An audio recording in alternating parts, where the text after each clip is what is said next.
Hey, this is Hayden Gillum. Thanks for watching MotoAmerica on YouTube. Make sure to like and subscribe.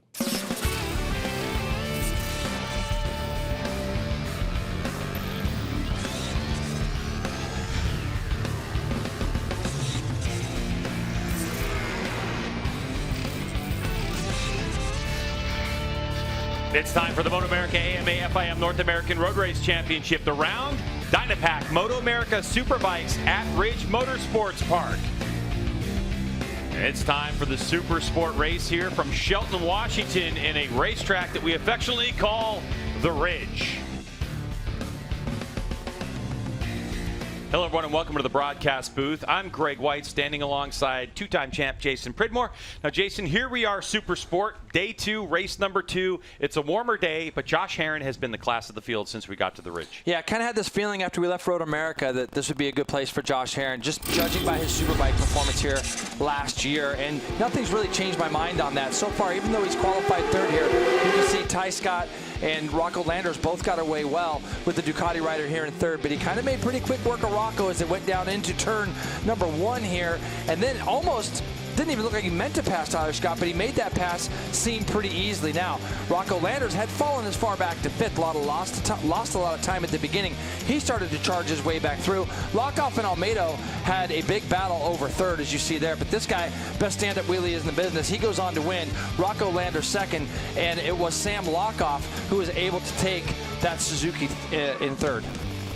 Yeah, Jay, and for the Vision Wheel M4 X-Star Suzuki team, it's been a tale of Sam Lockoff, kind of a veteran and rookie, but you can see that they're very close. Only 1 point separates these two riders. And you know what? Sam Lockoff still not 100% after that podium, but he is down on the grid with our very own Jamie Howe. Hey, Jamie. Hey, Greg. You know, Sam goes into the race today in this intense point battle, like you said, not at 100%. He actually told me this morning, worried about making it the duration of the race. Knowing how you are physically, how can you mentally control this challenge ahead? You know, I kind of just push it away. I just kind of put it behind me. I've ridden with multiple injuries in the past, and it obviously hinders you to a certain extent, but I've kind of gotten used to it, unfortunately, because I'm kind of always injured. But I just put it behind me and just keep doing what I do, and we just make progress slowly.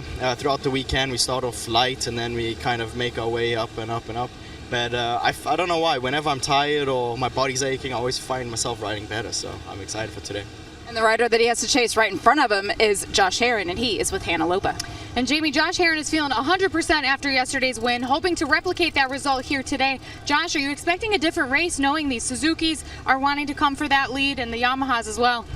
Yeah, there's no way we're going to have a race like we did yesterday. I don't think it's we got lucky yesterday with how big of a gap we were able to get. I expect today it will be a little bit harder for sure. You know, hopefully we can get this Ducati V2 up front like we did yesterday and try to stay there till the end, get our second double of the week, the year. But just hats off to the guys for working so hard all weekend. Super hot out here in Washington, so just going to try and stay cool as long as I can, and hopefully we have a good race. Thanks, Josh. Guys. All right, thanks, Hannah. And let's take a look at the Ridge Motorsports Park, because it is hot and the asphalt is only 2 years old, but the racetrack itself is really entertaining. Yeah, it's a fun track, and a lot of these guys love this place a lot. New to our calendar just 2 years ago, Greg. So down into the chicane, that's when we want to make sure everybody gets through there clean. From turns 1, 2, 3, you head up to the top where we actually have the Ridge.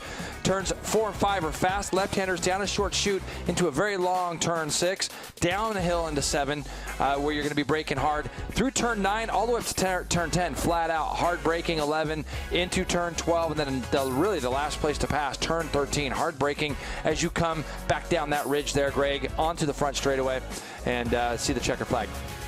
So many places on this racetrack to pass. It's a fun one to race. 17-year-old Rocco Landers sitting on pole. He is looking for some redemption today, looking for a big race win.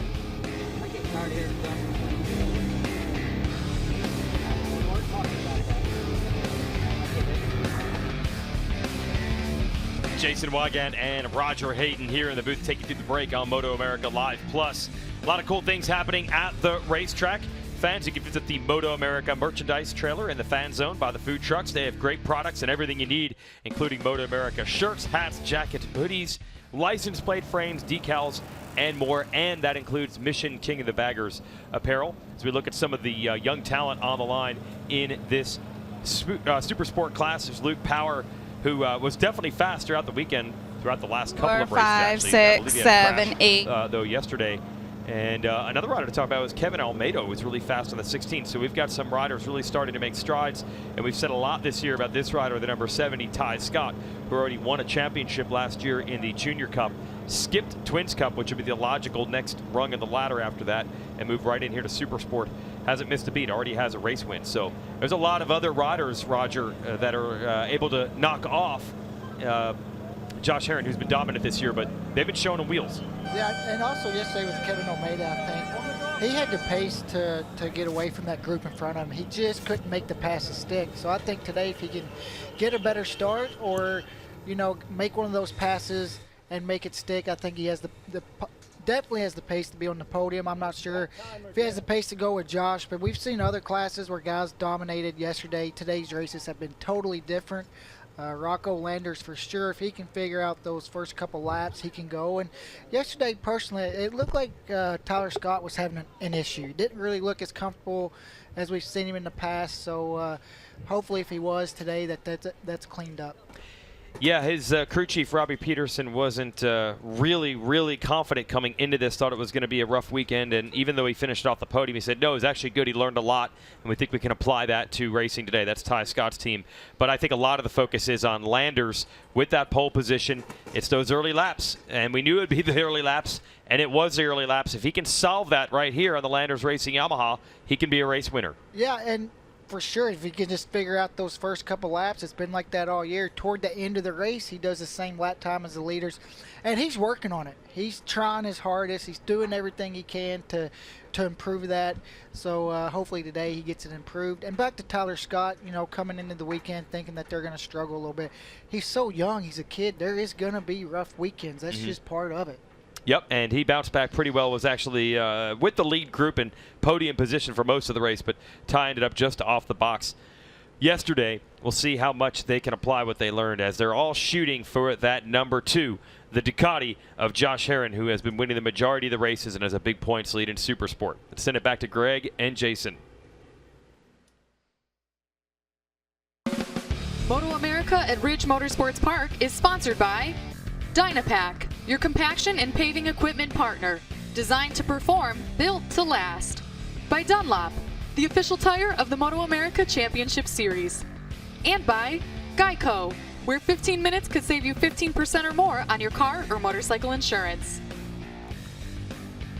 All right, so welcome back to Shelton, Washington, as we await the start of this race. Just a couple of minutes as riders are going to be heading out onto their warm-up lap. Rocco Landers on pole, 142.774. Ty Scott and Josh Herrin. Today, the guy I'm looking forward to seeing today, Greg, is Almeida. See if he can make that jump. Benjamin Smith also with some big changes overnight. Then we have Sam Lockoff there in 6. Luke Power, non-finisher yesterday. Let's see if he can get a result.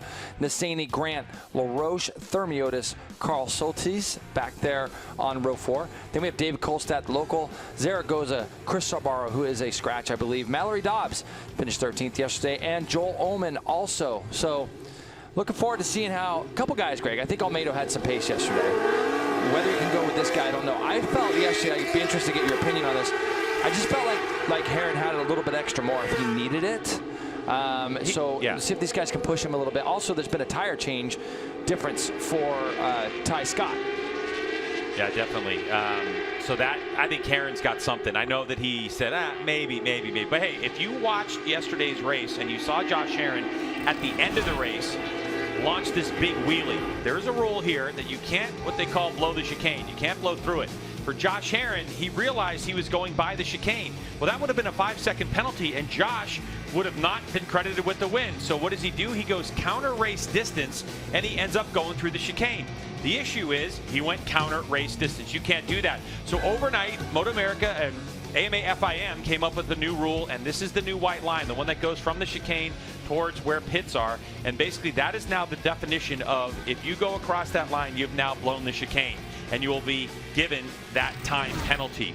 So for Josh Herrin himself, he was obviously brought into the stewards, and for Herrin, he was given a 2-point penalty basically off of his, I don't know, Jay, let's call it his license, yes. Like your driver's license. So here's the rule, the way it works. In Danilo Petrucci had this happen from Friday. But basically what happens is if a rider accumulates 4 points, you're going to have to start from last position on the grid. If you keep doing things that are bad, you get 7 points, you're going to have to start from pit lane, and then if 10 points, you're going to be disqualified from the next event. So currently we know from our top tier in Supersport and Medallia Superbike, Josh Herrin has a couple, and Petrucci a couple of points. Yeah, and when you look at it, Herrin's thing is pretty vanilla, to be honest with you. They're doing it more for safety reasons, and I'm sure Josh just took that and you know, went back out and just was okay with it. It's just one of those things, but you know, I didn't mind the big stand-up wheel. I was like seeing those, so no, it was awesome. You know, and the trouble is that when you start going counter, because if there were two guys really racing to the line, it's just all in the means of safety for MotoAmerica. So look, is this guy going to get off the line better today and be able to run with them for the first half of the race? Rocco? Yeah, it just seems like he makes his race hard for him. Hopefully he can do that. The biggest deal, I think, with Rocco Landers is those first 5 laps. Can he, on a full fuel load, have a bike that's as comfortable? Because when things start to move around, Rocco Landers seems awfully comfortable. Yeah, like it's what it is, Greg, is he's not able to make a couple of the other tires work the way some of the other competitors are able to do that. So let's see if Rocco can do that, get that good start from pole position. 15 laps scheduled for Supersport race number 2. Clutches are out and we're away. Herrin with a bit of a bobble. Rocco got a really good start. Looked like the cleanest from the front row. And it's going to be the 97 of Landers on the Landers Racing. No, he blew it. Couldn't get it slowed down. He's going to come across the grass. He's going to stay out of everybody's way. Look at him. Look back. Smart, man. He's going to be real angry with himself, as you can see. But, you know, really good with the presence of mind to keep safety involved. Didn't want to jump out in front of a bunch of other people, and he was okay. So up front, Greg, Ty Scott is going to be leading this race. Herrin didn't get the best jump, but he got himself into third, and then with Rocco's mistake, gets himself into second. You can see those two just pulling away ever so slightly already. Looks like Lockoff and Benjamin Smith as Almeida looks to go up the inside of Benjamin Smith in the background of our shot there. Let's see if he made that. It looks like he did. Look at Josh Herrin out of there. I like how he straight lines that out of turn 6 and goes right there down into turn 7 and 8. So Ty Scott, the 16-year-old in Supersport rookie on the Visual M4X Star Suzuki GSXR 750, a next generation Supersport motorcycle. Also eligible to run in the World Supersport class against that Ducati Panigale V2. Given Josh Herrin fits on that Warhorse HSBK Racing Ducati New York. Ducati, they're starting to eke away. Look what Herrin does here. He parks himself right up the inside of Ty Scott. Nice job there. But Josh, out of our competitors in the first 2 or 3 rows, he's the only one on the extra soft rear. And we saw that the same yesterday. Ty Scott was on that extra soft rear yesterday, and he's gone back to the soft today. So let's see if that makes a difference for the number 70, and he can keep pace now with Herrin. But look at Josh just seems to be able to roll through that last sector a little bit better. Now, he looks over his shoulder because he knows how well he can get through there. So let's see if the number 70 can keep him in touch. Jamie, you have something on Ty Scott? Well, you mentioned that tire change that they did overnight for the race today, and the reason was after Ty got passed yesterday by Josh Herrin, he just couldn't keep up. He had nothing to fight with anymore, so they made the change, got a little bit of a harder compound. Hopefully it's going to hold on a little bit better in this heat, these conditions. He'll be able to fight all the way to the end of the race, but he was frustrated after the race yesterday. He had a 5th place finish after leading at certain stages, so he's hoping for a better result, but he did not get to go out morning warm-up. They had some electrical issues, so he's really feeling this bike out for the first time today. Well, and that's a hard pace to do it at, but he is keeping Josh Herrin in tow as we look at the battle for third between Sam Lockoff and Kevin Olmedo. As Olmedo trying to go around the outside again. We know that he loves the handling of his Yamaha R6, and for a moment he had the job done, but Lockoff trying to fight for position. Olmedo's got the inside line, so the pass. He's going to get that done, Greg, and I'm happy to see the 88 of Benjamin Smith as well, who's made some small some pretty big chassis changes. As I spoke to him and his father and team last evening, the 88 has got himself into a better position right now. Let's see if he can keep that sustainable. I know that they changed some gearing, they changed some geometry on that motorcycle as well. So the 88 looks like he is a little bit more racy today. He's going to want to get by Lockoff as well. He sees that R6 of Almeida just up in front of him, and he wants to try to go with the 16. Almeida on that N2 Racing bobblehead Moto Yamaha R6, having a good run at it right now, Hannah. He is, Greg, and he really likes this hot weather. It makes this El Salvadorian feel right at home. He trains in temperatures just like this. As far as the track goes, he feels really confident here. He knows he has good corner speed, and that's where he can make up some time over his competitors. Setup-wise, as far as yesterday, it's the same. He just wanted to get a better start and make sure he can get up as far as possible, as early as possible in this race, because he knows he'll be able to be there at the end. Kevin looks really comfortable on the bike, more comfortable than I've seen him since he switched to this Yamaha. Yeah, no question. And I think yesterday, Greg, it looked like he had some pace to me. Look at this time at the front, 44 flat, 44.3 for the first two as Herrin runs that fastest lap of the race on his first lap, actually leading fully through. So 44 flat's a good start for him. But yeah, I thought Almeida had some pace yesterday. He just couldn't get away from those guys enough. And the small mistake he made on the exit of this corner, turn 6, cost him. Now, let's go a little further back. 68 of Luke Power and Jarrett Nassani, another couple GSXR 750s. I didn't get to find out overnight what happened to Luke during the race yesterday. I did look for them last evening before I left the racetrack, and I just didn't get a chance to see. So he didn't get the privilege of having all those laps yesterday. So he's probably out there running around on a setup that he would have got into race 1. And, you know, Greg, when you have races back-to-back overnight, you can really make some changes. Great job by Luke Power to show up again. But Jarrett Nassani, Jason, the 59 on the Altus Motorsports Suzuki GSXR 750. Nassani's, I believe, only second weekend on that GSXR 750. Might be his third. But that is the next generation bike as the Altus team was transitioning from the GSXR 600 to the next generation GSXR 750. All the while, this guy, last time by the stripe, Jason mentioned, a 144 flat. Fastest lap of the race so far. Herrin in sector number 1. Absolutely shredded that. He has a look over his shoulder. I think it's funny that Josh looks over his shoulder there when his pit board's on his right. Yeah. Hopefully they're going to give him the information unless he doesn't trust the guys doing it. So, you know, but he's so good. That first sector, he ran a fast first sector and pulled some 3 or 4 tenths. And you can see Ty Scott getting shot up out of the seat there just a little bit. And Herrin's really comfortable in the tight, twisty stuff, but he's also very fast in this flowing. You know, one of the things too, G-Dub, if you noticed coming out of that last corner, just from our camera angle there, I could hear how late Josh is shifting up the third gear out of that corner compared to some of the more inline motorcycles like these R6s that you see. There's the GSXR 750 of Lockoff. So Benjamin Smith has made his way through and past and got himself up to 4th now. You can see Almeida up there. Here's that battle again between the 750s of Power and Nassani. Rocco Landers is just behind these guys now in 8th, so he's made a nice comeback. Landers right now, Greg, had 45.8, 46.1 for these guys in front of him. So he's only about 3 or 4 tenths quicker as Nassani makes a big dive bomb on Power. It looked like Power was going to turn back up underneath him.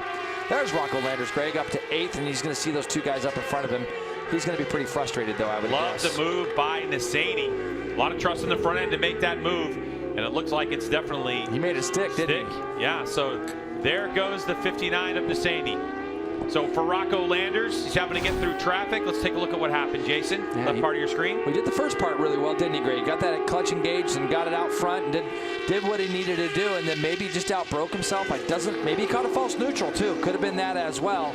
Didn't get the bike tipped in there, so maybe he just had a false neutral going into there, and he's had to come from off the racetrack and put his head back down looking at his times. He's doing these times going through people as well. As the leaders come across the board, you can see we're a little bit spread out here. Almeida continues to keep fighting, try to catch up to Scott. Josh Herrin with a 43.999 fastest lap of the race. Continues to push the issue. Does Josh Herrin coming into this race 56 points ahead of Rocco Landers in the points.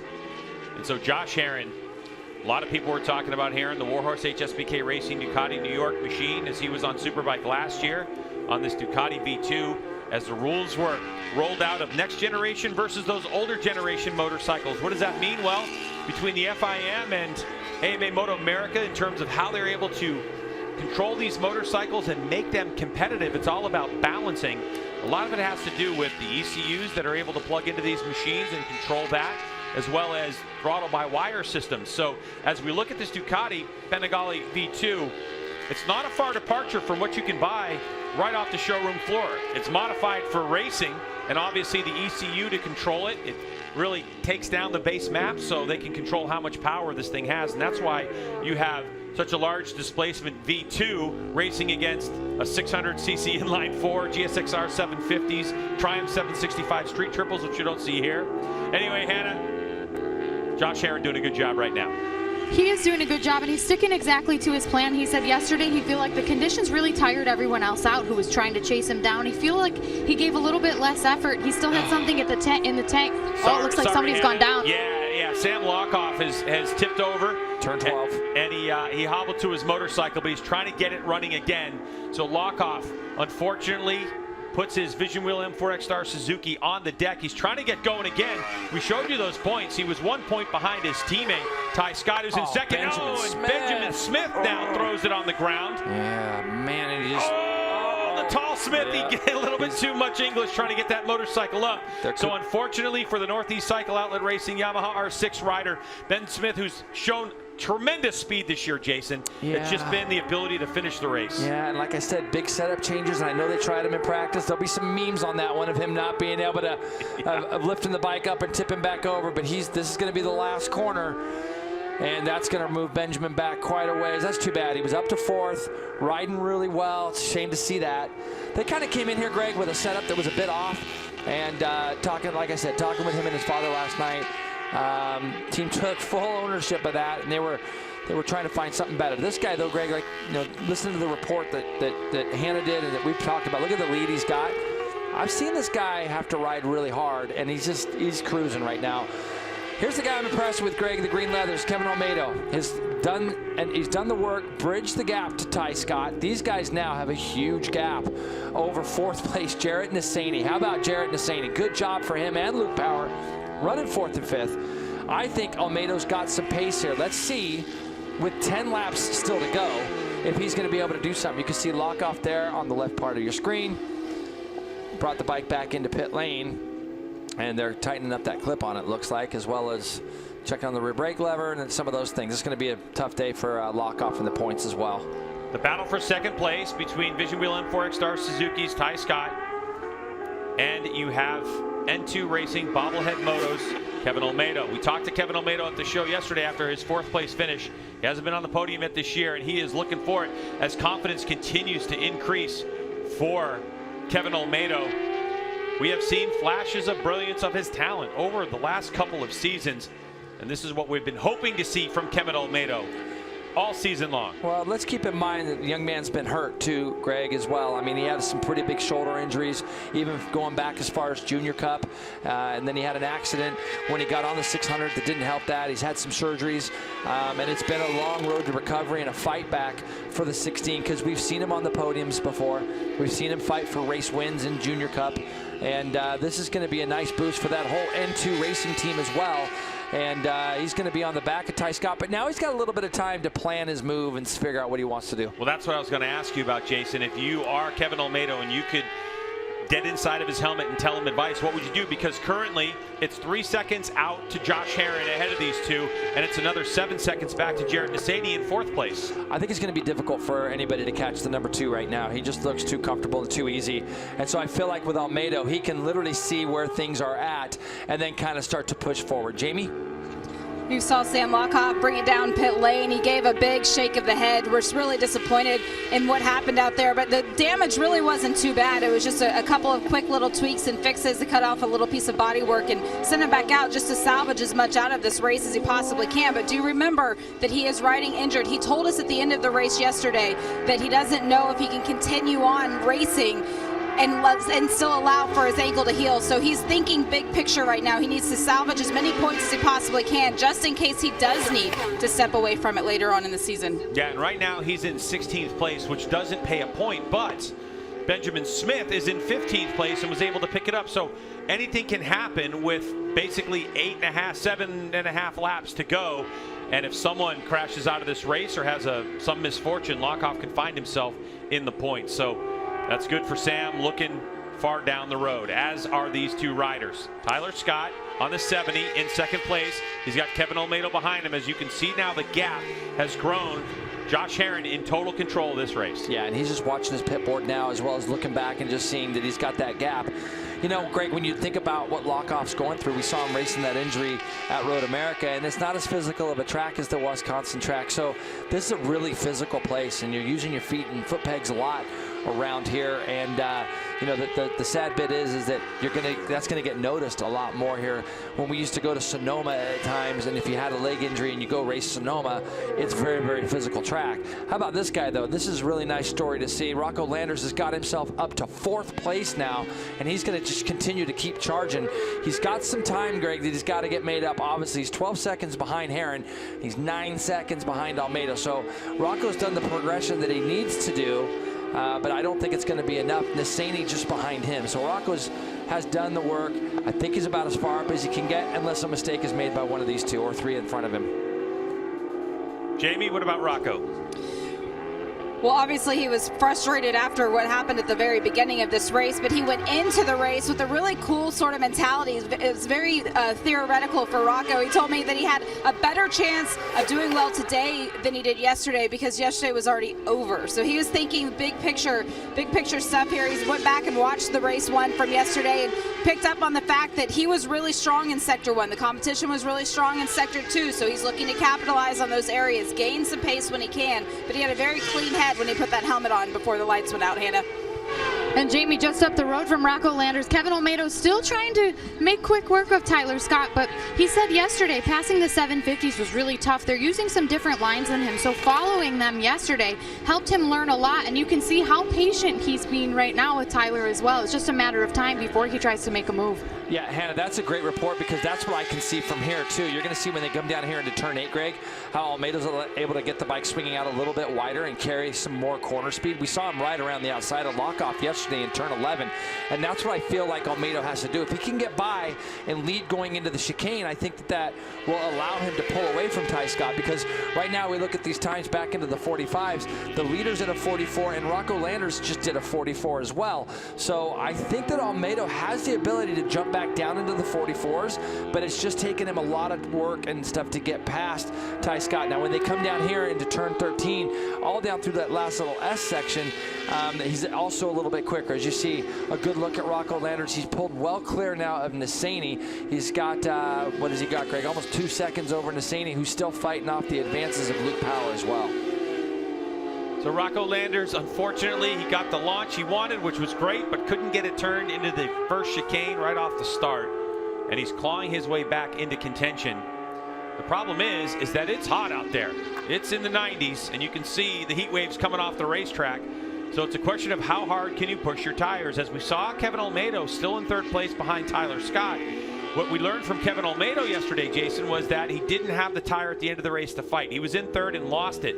So at this point, yeah, as we look at the different lines that these 2 motorcycles need to take, Kevin Olmedo looks really smart right now in terms of his race strategy. Wow. Now, I can tell you this, Jay, if you look at motorcycle to motorcycle, Yamaha R6 is an older generation motorcycle. It's, of course, an advanced motorcycle. They don't sell it as a street bike anymore, but it's got throttle by wire. In order to make the GSX-R 750 a next generation motorcycle, it has to be retrofitted, and you get all those parts, whether here or on the world level, from Team Hammer in the United States. And that, of course, is the foundation for the Vision Wheel M4X Star Suzuki team. But the advantage that the GSX-R 750 has is the acceleration. Yeah, that's exactly that grunt off the corner. And that's why you're seeing some different lines as Olmedo carrying high corner speed to try to make up for the drive that the GSX-R 750 gives. No, there's no question about that. And there's Herrin out in front. There's the gap. You can see the gap. Now, Olmedo just has to try to figure out, he's got 6 laps to do it. And Craig, you and I, we're both sitting here, we're both seeing the same thing. I just feel like if Kevin, he's got to try to pick his spot, be definitive on where he wants to do it, and try to get past this GSX-R 750. It's proving difficult because, as you say, the GSX-R 750 has some grunt out of that last corner. It's a motorcycle that the R6 can't pass down that straightaway. The nimbleness of the Ducati, the nimbleness of the R6 might have a little bit of an advantage over some places at the racetrack, but then the GSX-R 750 has its advantages from that grunt and getting down the straight. 43.901 for your race leader, fastest lap of the race, and he's just out there cruising around to a 6.254 lead. That's why I believe if Herrin had to, I think he could probably go mid-43s or better. You can see the gap here, and look at this. See the corner speed of the R6? Ty Scott, though, he's using the bike the way he needs to use it. He's very, very smart with what he's doing. He's protecting that inside. He's not really giving Olmedo the opportunity to go down the inside of him, and he's taking advantage of what that bike is going to be good for, which is grunt off the corners, a little bit more torque. Plus, Kevin Olmedo saw what Tyler Scott was doing yesterday on a motorcycle that wasn't 100%, and he knows that Ty Scott is going to fight him no matter what he does. So for Kevin Olmedo, the number 16, he's got to figure it out now. It's not going to be here. It's going to be hard. He keeps on trying to do it there. We had late yesterday in one of our other classes, we had a motor blowing and put some oil on the outside of the track, and MotoAmerica crew did a nice job yesterday afternoon cleaning that up, but I'm noticing that riders aren't going out as wide as they did yesterday. I think Olmedo wants to get outside that spot where that dry sweep is, but he's just not doing it. See here, Greg, how he's in there a little bit wider and keeps that speed up. That's where we saw him go around the outside of Lockoff yesterday, but he just can't quite get close enough to do anything. And Rocco Landers, by the way, in fourth, just keeps on clicking off fastest lap of the race for him personally.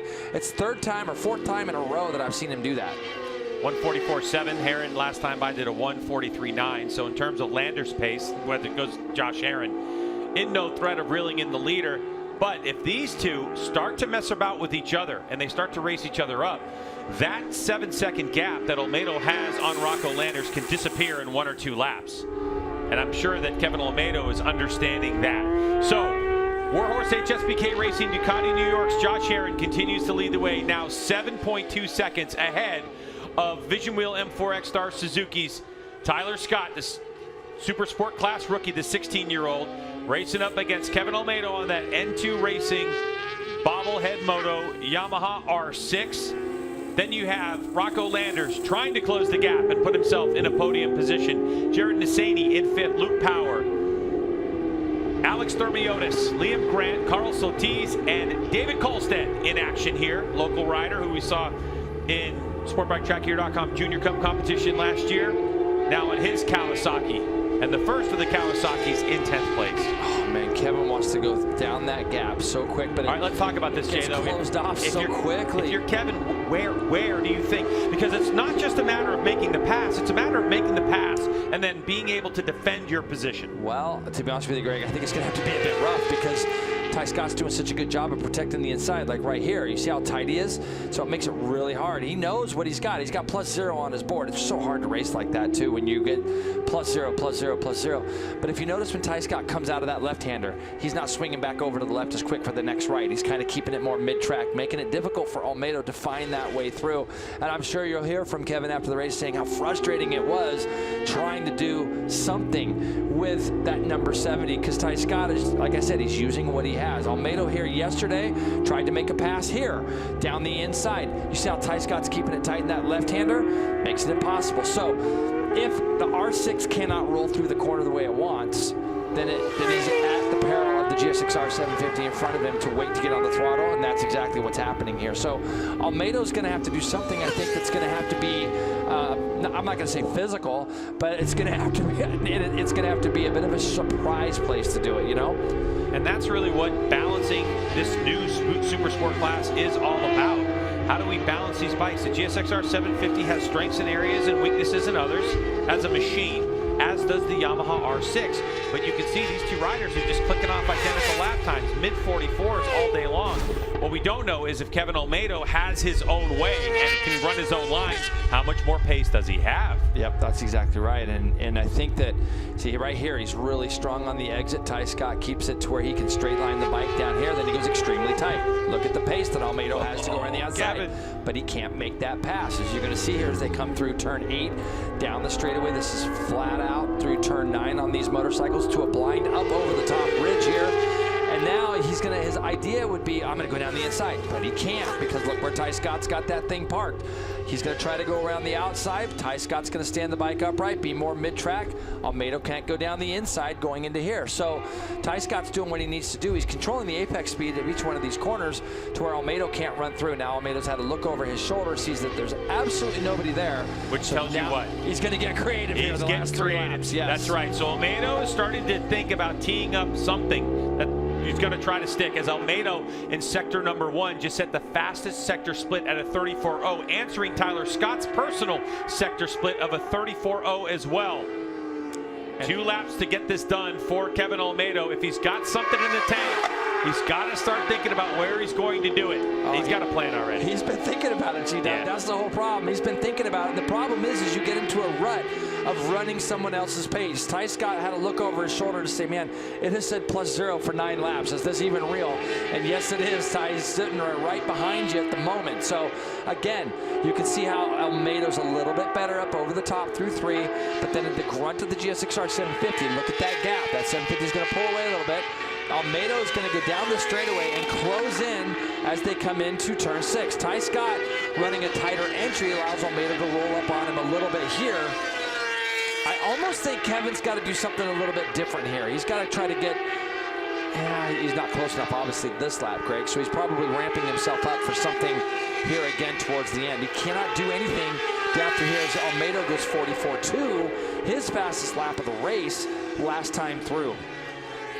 I just think from the body language of Ty Scott that he was kind of riding at a certain pace up until right now.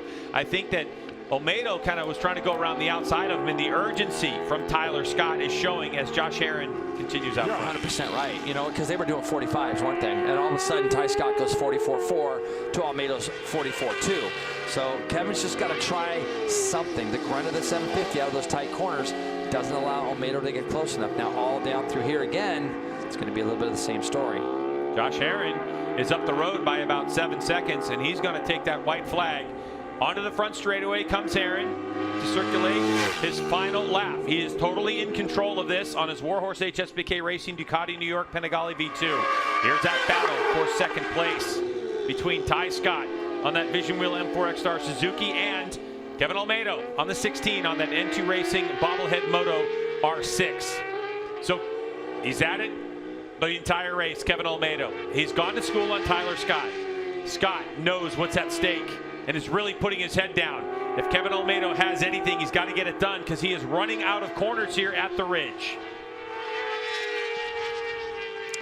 Yeah, it's hard to say. You know, this is the spot where I think he's going to try. I mean, he's got to have a go. He keeps putting himself up alongside Ty Scott on the exit of this corner. Not close enough. Yeah, but maybe he could try going back up underneath him at the bottom of this hill.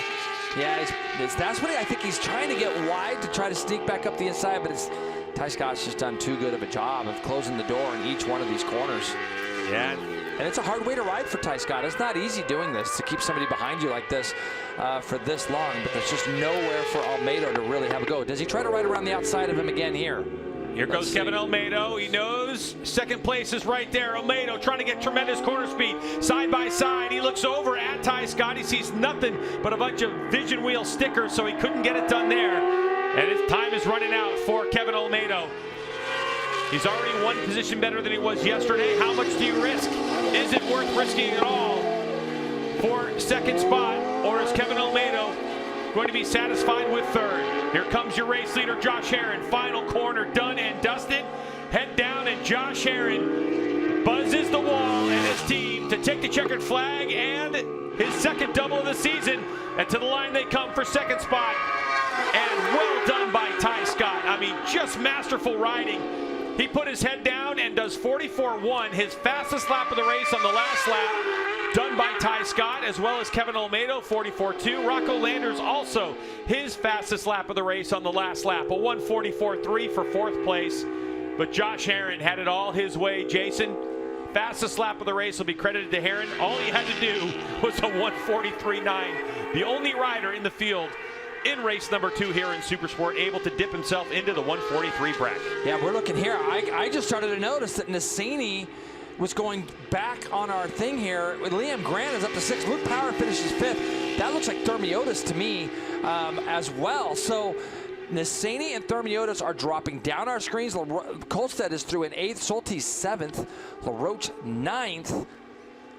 This is Nassini here, isn't it? This is Nassini here. And it looks like he was down. You can see from his leathers all scuffed up. Oh, it's a shame that is. So he's going to end up 10th. Benjamin Smith's going to finish 11th. And those are those points. Let's see what happens here. So we're going up underneath. Nassini tries to go up underneath Thermiotis. And yeah, those guys got together. Look at Thermiotis riding on the back of Nassini's bike. That's such a shame right there. And it doesn't look like Thermiotis' bike was good enough to keep going. Brand new motorcycle this weekend for Thermiotis. That's a Team Hammer prepared GSXR 750. Took delivery of it this weekend. and it's already hitting the deck. But as we finish up our races, CJ LaRoche in the Saney, Benjamin Smith in 11th, Joel Oman in 12th, Mallory Dobbs 13th. So I believe that's what, 3 points on the weekend for Mallory Dobbs? Couple 13ths, I think, for her. Yeah. So that'd be 6 points. 6 points total. Good job by the local rider, Mallory Dobbs, to come on out. Zaragoza in 14th. Well, we're going to step away. When we come back, Josh Herrin with the class of the field. We'll hear from him. More from Shelton, Washington in a moment.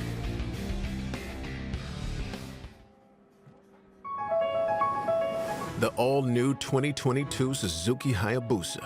The quickest, most advanced and aerodynamic Hayabusa ever. Engineered to explore the absolute limits of its potential and yours. Developed with Suzuki's intelligent ride system, giving unmatched control and rideability. And shaped to demolish drag and cut through wind with an unmistakable silhouette. The all-new Hayabusa is ready. Are you ready for it?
We're back, MotoAmerica Live Plus from Ridge Motorsports Park, and another win for Josh Herrin in the Warhorse HSBK Racing Ducati New York Panigale V2.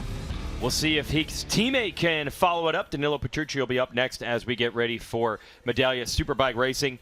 And I cannot believe we were watching that race, Jason Wygant and Roger Hayden, and so many attacks from Kevin Almeida. I thought for sure Almeida was finally going to get Tyler Scott. I can't believe Scott held on for second. Yeah, I mean, it looked just like the same race as yesterday.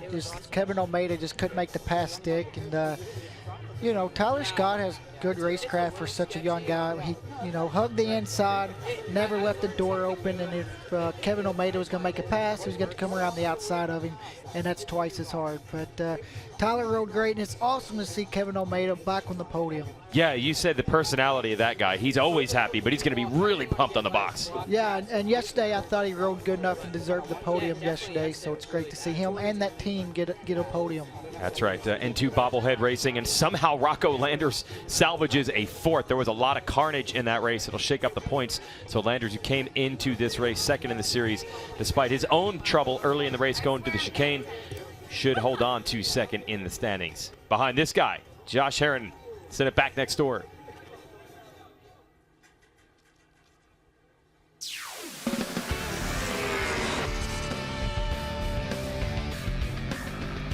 As Josh Herrin rolls into victory lane, his team gives him congratulations after a double victory on his Warhorse HSBK Racing Ducati New York Panigale V2. That's a lot to say, but we can say this: 6.3 second margin of victory for Josh Herrin over Ty Scott. Kevin Almeida just a couple tenths of a second behind. He fought for that one. Rocco Landers, Jason, fine recovery.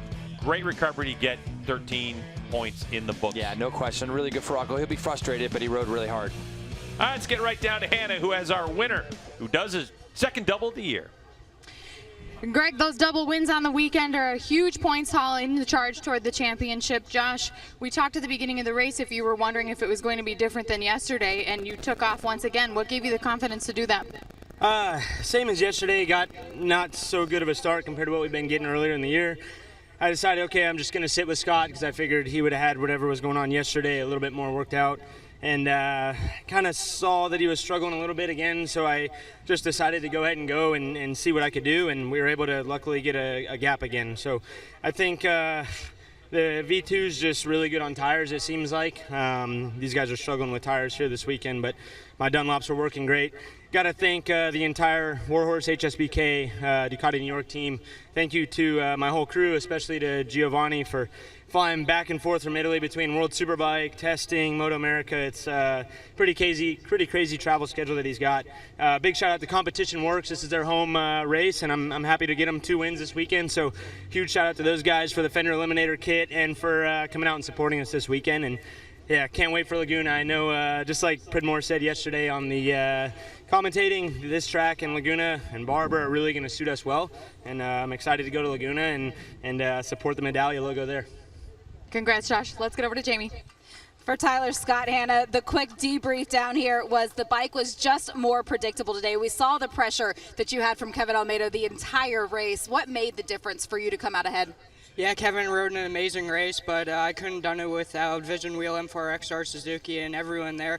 Robbie Peterson, my crew chief, Dustin, Cole, Davey, my dad, Chris Ulrich, John Ulrich, everyone for getting the bike dialed this week. Congratulations. Second place finish for Tyler Scott. Hannah? Third place today goes to Kevin Almeida, his first of the season and the first Supersport podium for N2 team. Kevin, all weekend, you know your logo is the bull, the mascot's the bull. Your team has been saying, don't be Ferdinand the bull. What do you got to say to them now? Well, yesterday we had a bad start and also today, but we feel strong since the first day here on the Friday, qualifying the practice. But yesterday I managed bad the tires and the rhythm on the race, but today I think it was better. The temperature was good, but in the last couple laps the tires started getting greasy, but I'm happy with the results, and I hope that the team also enjoyed this. And I want to say thanks to all the team, all the support, into Bobblehead Moto. Well, all the sponsors, all the team that works a lot, Emerson, Steve, Shiloh, also Blake's, the Davis family, my dad, my family that is here, and my country. And also I want to say something that saludo a todos en Latinoamérica, El Salvador. Muchas gracias ESPN y Star Plus por hacer también eso posible, de transmitirlo en Latinoamérica. Y bueno, gracias a todos. Vamos a seguir más. Congratulations, Kevin Almeida, guys. Yeah, and this race, of course, being streamed around the world, and that's what Kevin was saying. He was thanking all the people around the world watching Supersport. Our good friend Robertino Pietri in the booth next to us is doing that, so yeah, that's great. More from Ridge Motorsports Park and Josh Herron, front wheel in the air when we come back.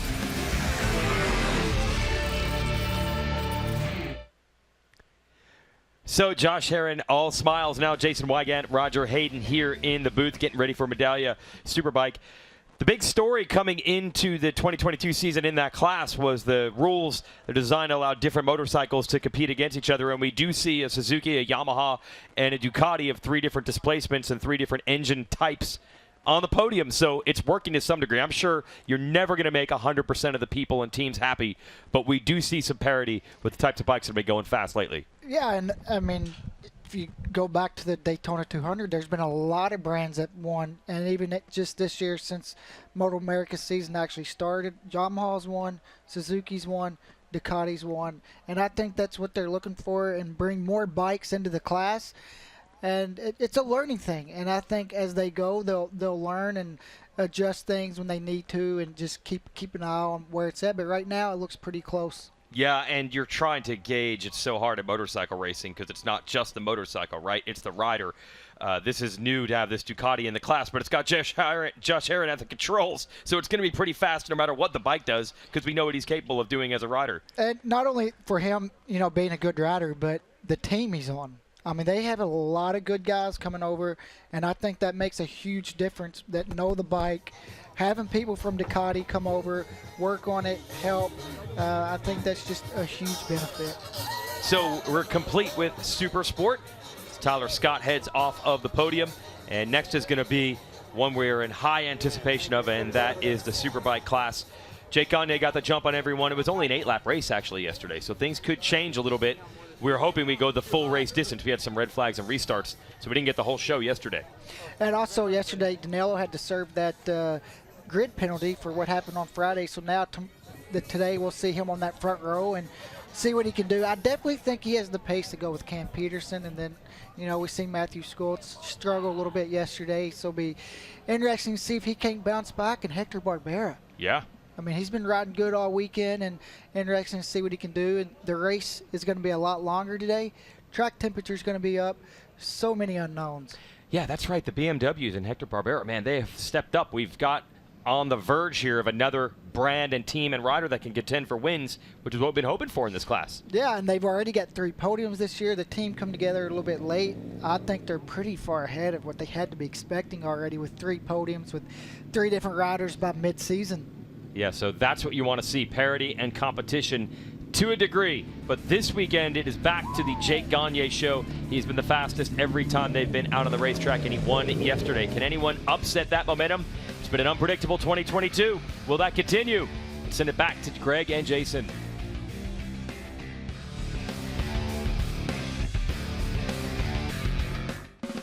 MotoAmerica at Ridge Motorsports Park is sponsored by Dynapack, your compaction and paving equipment partner.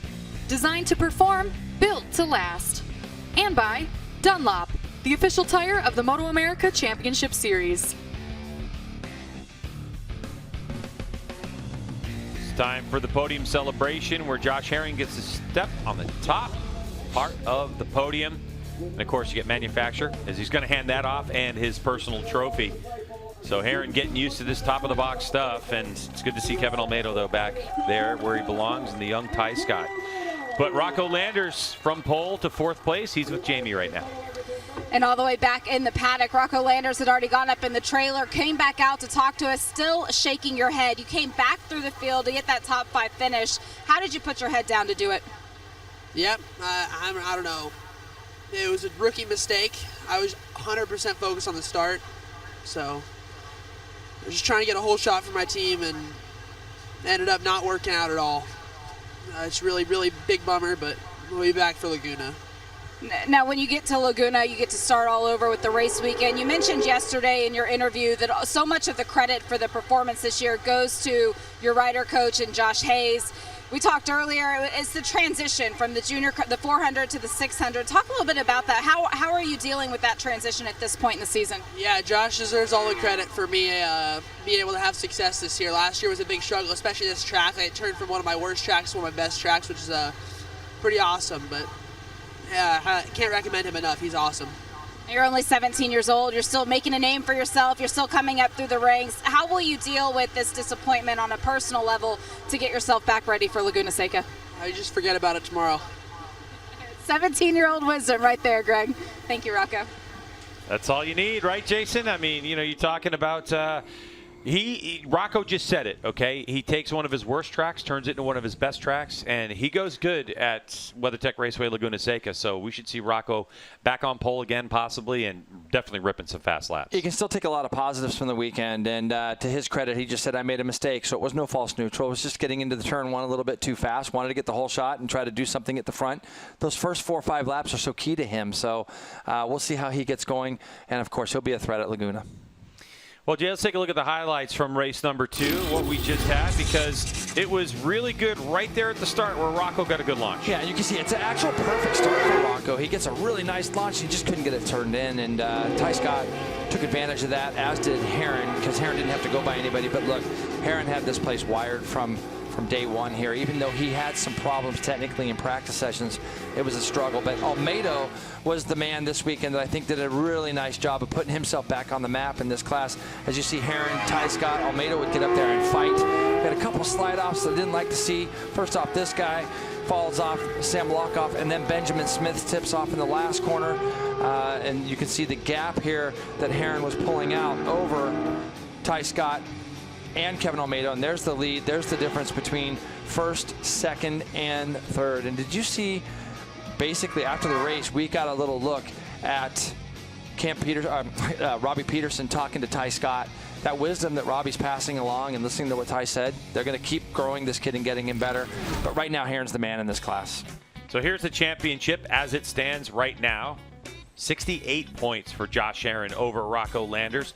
And that's pretty tight, though, between Landers and Ty Scott, with Kevin Almeida making some inroads as well. And unfortunately for Sam Lockoff, falling off and hurt.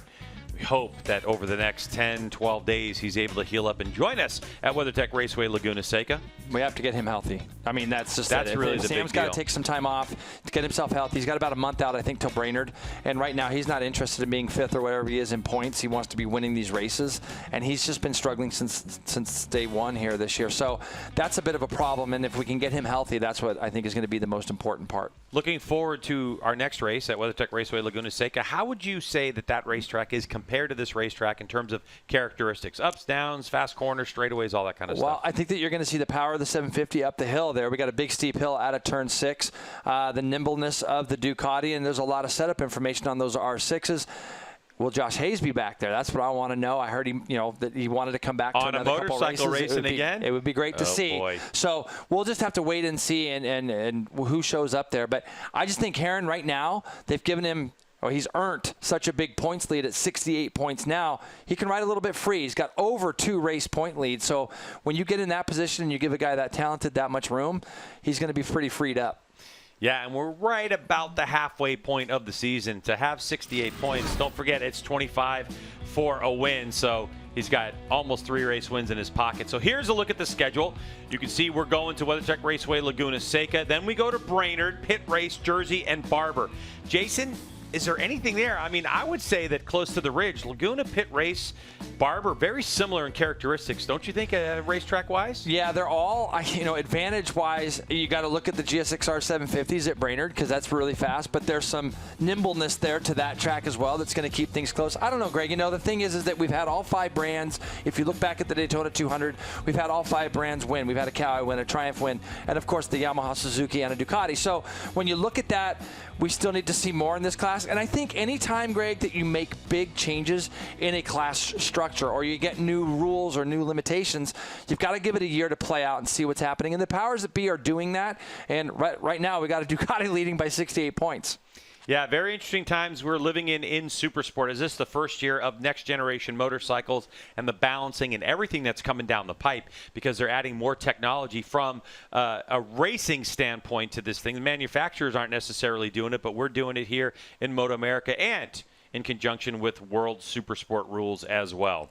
Well, the Ridge Motorsports Park is certainly entertaining, Jason, and it's provided us some great racing, but it's really about Supersport and what this championship looks like. We have young riders in here trying to cut their teeth, some riders that have been in here a couple of years, but all eyes are forward on the number 2, Josh Herrin, who's going to be able to bring the fight to the Ducati rider for the rest of the season. But for this round, well, for Hannah Lopa, Jamie Howe, and Jason Pridmore, I'm Greg White. Thank you so much for joining us. We will see you July 9th for Supersport Race 1 from WeatherTech Raceway, Laguna Seca.